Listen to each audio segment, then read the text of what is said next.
ल हेर्नुहोस् त साथीहरू 26 पाथिभरा गाउँपालिका बझाङका एक शिक्षकको हालत यस्तै शिक्षकहरूले गर्दा एउटा पवित्र शिक्षण पेशा चाहिँ बदनामित हुनु परेको छ आज समाजमा।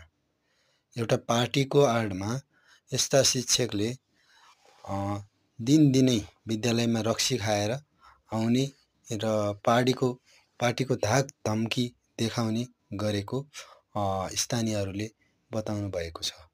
हेर्नुहोस् त यी शिक्षकको हालत।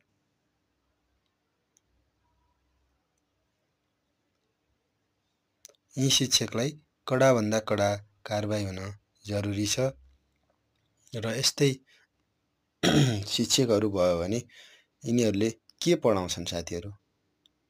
विद्यार्थीहरूलाई के सिकाउँछन् यस्ता शिक्षकहरूले? मैले शिक्षण पेशालाई चाहिँ नराम्रो भनेको होइन, तर यस्ता केही कलङ्क पात्रहरूले गर्दा शिक्षण पेशामाथि चाहिँ प्रश्न चिन्ह खडा भएको छ आज। यिनीहरूले चाहिँ एउटा शिक्षण पवित्र पेशालाई चाहिँ अपमानित बनाएको छ यिनीहरूले गर्दा। हेर्नुहोस् त यिनको हालत।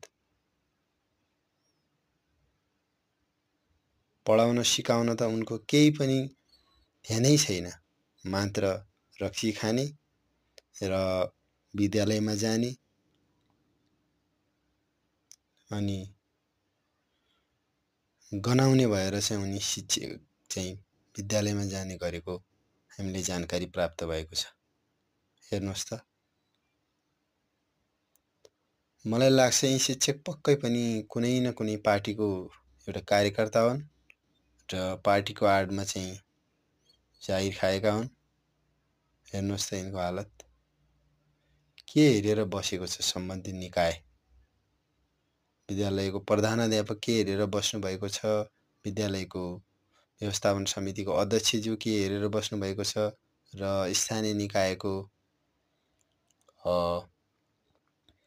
शिक्षा हेर्ने अधिकारी बिनी के हेरेर बस्नु भएको छ? यस्ता शिक्षकलाई चाहिँ कडाभन्दा कडा कारबाही हुन जरुरी छ।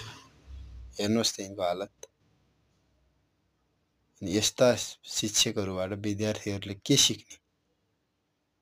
कस्तो नैतिकता सिक्ने?